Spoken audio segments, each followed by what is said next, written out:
Bonjour, aujourd'hui je vais vous lire un extrait d'Ombre et de chair de Cristina de Azevedo et de David Diez. Prologue. 1996 et avant. Installés dans une belle maison sur le front de mer bordelais, Ethan et Marie coulaient une retraite paisible. Ce couple uni depuis plus de 50 ans découvrait enfin les joies d'une vie sans contrariété. Après des années de labeur à tenir leur société de soufflerie de verre, leur fils unique allait reprendre le flambeau. La cerise sur le gâteau pour ses parents dévoués et aimants. Ce soir, les septuagénaires s'affairaient au fourneau, concoctaient le plat préféré de leurs gamins, comme au bon vieux temps, les remplissaient d'un bonheur incommensurable.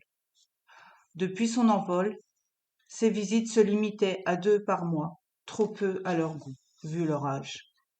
James disposait les couverts, le sourire aux lèvres. Les entendre parler de son enfance, de son arrivée dans cette maison, l'émouvait toujours. Durant tout le repas, ils discutèrent de son avenir prometteur. Ça va, maman? Tu m'as l'air bien fatiguée. Mon épuisement n'est que le reflet des ans, mon ange. N'est-ce pas, mon chéri? Ajouta-t-elle en prenant la main de son épouse. Oui, mon amour. Repue, la petite famille s'installa dans le salon autour d'un digestif. Marie ne put s'empêcher de ressortir l'album photo. Avec émotion, son doigt caressa le tout premier cliché, celui d'un bambin de 3 ans, au regard triste, timide, habillé d'une chemise trop large. Le début de notre bonheur, dit Ethan les yeux brillants. Assis entre ses parents, James les enlaça avec tendresse. Les pages défilèrent sous les rires et la bonne humeur, puis la soirée se termina par une partie de jeux de société.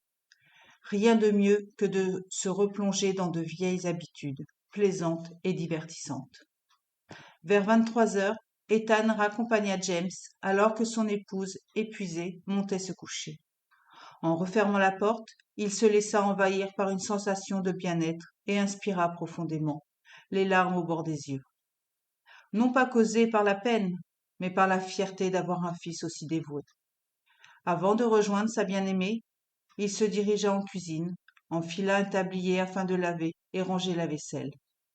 Cet homme vouait un amour inconditionnel à son épouse, si douce, si brave. Pour lui, un couple devait se soutenir dans l'adversité, coûte que coûte, tel était le secret d'un mariage réussi. Une fois les restes au réfrigérateur, il retira sa blouse et monta retrouver sa femme. Le grincement des marches en bois fit naître un autre souvenir. James, dévalant les escaliers à toute vitesse pour partir à la fac, la main sur la rampe. Pas après pas, il atteignit le palier, souffla un bon coup et remercia le ciel de lui avoir donné une vie aussi belle. Néanmoins, afin de parfaire ce bonheur, il ne manquait plus que des petits-enfants. Ethan laissa échapper un rire qui l'étouffa à l'approche de la chambre. Faudrait déjà qu'il trouve son âme sœur, notre fiston.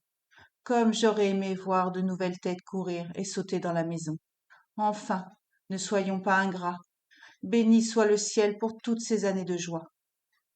Lorsqu'il poussa la porte, l'allégresse laissa place à l'effroi.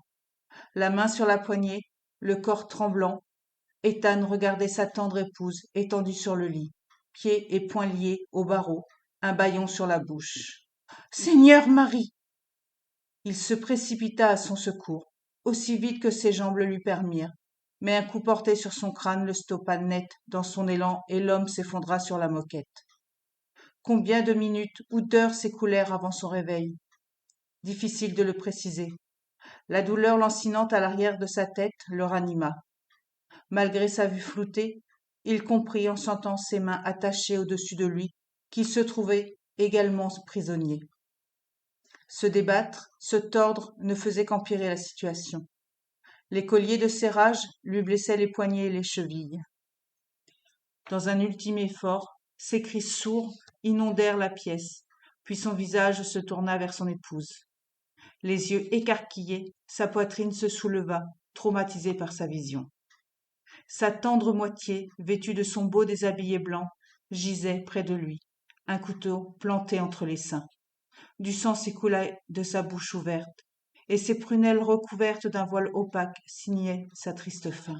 « C'est un choc, hein ?» La tête levée, Son regard balaya la chambre à la recherche de celle qui venait de parler. Dans l'angle de la pièce, quelque chose bougea. Non, quelqu'un. Sans ses lunettes, il distinguait seulement une silhouette massive. Une femme peu encline à montrer sa féminité. Elle s'approchait tandis que son cœur s'accélérait. Plus l'intruse avançait, plus ses traits devinrent visibles, et Ethan put enfin contempler le faciès du monstre. Plutôt grande, visage ovale, cheveux en brosse, un piercing sur l'arcade sourcilière ainsi qu'un tatouage sous l'oreille droite. Maintenant, elle était tout près, trop près. La meurtrière se positionna à califourchon sur le vieil homme et se mit à remuer du bassin de façon osée, riant telle une demeurée. Alors, mon papy, je ne te fais aucun effet? Pas grave, je ne suis pas ici pour ça. Je dois te dire, je représente le bras armé d'une machination puissante qui nous dépasse tous. Et vous deux? Dit-elle en serrant ses joues. Vous n'êtes que des dommages collatéraux. Bras tendu, elle caressa la poitrine de sa première victime, avant d'ôter d'un coup sec le couteau. Le sang coula le long de la lame pour retomber sur son torse. N'aie pas peur, je n'ai rien contre toi. Tu ne souffriras pas longtemps. Comme ta tendre moitié, je serai rapide et efficace. Les deux mains levées au ciel, prête à frapper, elle ajouta. Oh, une chose encore. Si je suis là, c'est à cause de votre fils, James. Alors, quand il vous rejoindra là-haut, songez à le remercier. Envisager sa mort lui étreignait le cœur. Pourtant, leur chemin se terminait ici, d'une façon tragique, inhumaine. Afin de se donner du courage, Ethan fixa une dernière fois le doux visage de sa femme, puis ferma les paupières. Piètre bouclier contre une lame effilée. Telle la foudre, le métal s'abattit sur son œil avec violence.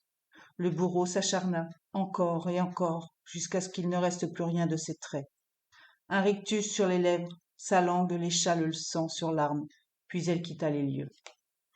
Chapitre 1. James. De son enfance à 1996. James, avale ta purée. Assis à table, le petit dévisageait celle qui lui intimait de manger.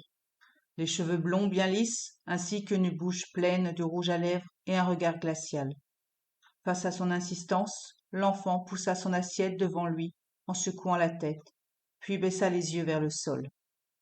Que faire d'autre à 3 ans? Elle se crispa, marmonna entre ses dents, exaspérée par ses refus. Ce gosse la rendait folle. Les joues en feu, agitée par la colère, la femme récupéra la cuillère, prit sa main de force et plaça l'ustensile dans sa paume en ramenant le plat vers lui. Gémir, pleurer ou même répondre ne faisait pas partie d'une option qu'il suffisait d'enclencher. Non, James n'en ressentait pas le besoin. Bien qu'étrange, ce bonhomme haut comme 3 pommes n'arrivait pas à s'exprimer, à montrer ses émotions et encore plus grave, n'éprouvait aucune douleur. Remontée comme une pendule, bras pliés sur sa poitrine, elle le jaugea, sourcils arqués, puis sa main se posa sur sa nuque afin de le rapprocher de la nourriture. « Tu vas manger, nom de Dieu! C'est quoi ton problème, bon sang ?» Elle le lâcha brusquement, retira la cuillère d'un coup et le frappa avec. « Tiens, tiens, tu sens ça, hein ?» La menotte écarlate, gonflée, James restait immobile, sans même une plainte. « Dis quelque chose, espèce de demeuré !» Face à son impassibilité, la marâtre lui agrippa l'épaule, le fit pivota et le secoua comme un prunier en lui hurlant dessus. « Tu n'es pas normal, tu entends ?» Attiré par le brouhaha, son mari entra dans la cuisine en trombe, sépara sa femme du petit et la dévisagea, dépassée par son comportement. Pas un mot ne sortit de la bouche de la mégère, malgré le regard accusateur de son époux. L'homme se contenta d'ausculter l'enfant, laissa échapper un soupir d'exaspération, puis incita James à se lever et le suivre. Dans la salle de bain, il ouvrit le robinet d'eau froide, afin de remplir le lavabo, et y plongea sa main. Le froid, ça fait du bien, ça soulage. Aucune réponse ne lui parvint. Malgré les efforts, l'auriculaire prenait une couleur prune, ce qui l'inquiéta. « Sois tranquille, nous allons te soigner. » Le lendemain, à l'aurore, le couple quitta les Vosges. Leur objectif, rendre James à l'orphelinat de Saint-Philippe, dans les Hauts-de-Seine. Au bout de quelques kilomètres, lassée de voir son mari maussade, madame rompit le silence. « Bon, tu vas faire la gueule encore longtemps ? Avoue qu'il n'est pas normal, ce gamin. Il ne pleure jamais, ne sourit pas, est constamment calme. Pire, ajouta-t-elle en se penchant vers lui, il n'a jamais mal. » Une certaine gêne passa sur le visage du vieil homme, qui sentit le rouge lui monter aux joues. Avec discrétion, son regard se tourna vers le rétroviseur. Le pauvre petit observait le pansement de sa main. Le pauvre, pensa-t-il, plein de remords, en serrant le volant. Tu lui as cassé le doigt. Par ta faute, une partie de la nuit s'est écoulée aux urgences. Rien ne justifie ton acte. Tu m'entends ? Rien. Un froid glacial, voilà ce qu'elle ressentit dans la voix de son mari. Son erreur risquait de lui coûter cher. Pas question de perdre sa mine d'or. Ce riche industriel mal fagoté lui procurait tous les biens matériels nécessaires, ainsi qu'un train de vie digne d'une princesse. En contrepartie, madame mettait son corps de rêve à sa disposition. Un juste troc, selon elle. Néanmoins, au fil du temps, un besoin plus urgent se fit sentir chez son mari, la paternité. Ce mot la révulsait, et à chaque fois qu'elle y pensait, la chair de poule surfait sur sa peau laiteuse. Se faire engrosser, subir la déformation de ses courbes, puis enfanter, pourquoi s'infligerait-elle un tel calvaire? Non, jamais un gosse ne détruirait sa plastique parfaite. Pourtant, une solution devait être trouvée, ou son richissime portefeuille chercherait ailleurs. Adieu la belle vie, les aventures d'un soir, et retour à la case départ. Blonde, mais pas folle, la guêpe. Avec subtilité, une grosse dose de sexe et des paroles douces, elle l'avait convaincue d'adopter. Manipulatrice et habile, le reste s'enclencha assez vite. Son tendre époux, connu et influent, fit jouer ses relations afin d'accélérer l'avancée des papiers. Quelques mois plus tard, l'orphelinat leur annonçait qu'un petit garçon de 3 ans les attendait. Par chance, pour la vipère, il ne s'agissait que d'une garde temporaire avant l'officialisation. Toute retournée, à l'idée de garder le gosse, elle trembla. « Mon chéri, reprit-elle d'une voix mielleuse, le docteur a expliqué que ce n'était qu'une fissure superficielle, rien de grave. Crois-moi, je suis vraiment désolée de m'être emportée, mais, s'avança-t-elle en posant sa main sur sa cuisse, cet enfant est trop compliqué. Nous en trouverons un autre, tu verras.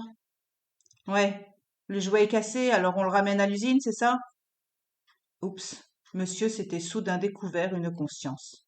La comédie, madame savait le faire, et le moment semblait propice. La larme à l'œil, elle lui répondit. Tu as raison de t'emporter, j'ai été ignoble. Ce mot me rend dingue. Mais moi aussi je rêve d'une famille aimante et normale.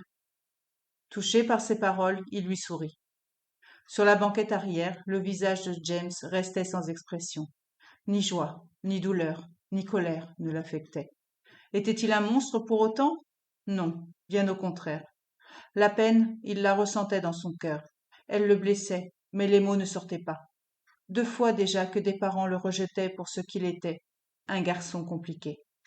Le doux visage de l'enfant se focalisa sur le bandage de sa main, afin de ne pas penser à son retour. Lui aussi rêvait d'une famille de frères, de sœurs, de câlins et surtout d'amour. Une fois devant l'institut, ils marchèrent jusqu'au bureau de la supérieure, tandis que James restait à l'entrée, assis, à attendre. Malgré lui, le petit entendit le couple se confondre en excuses. Les mots anormal et arriérés, si effrayants, parvenaient à ses oreilles, et sonnaient encore une fois comme un au revoir. Oui, un au revoir à un papa et une maman.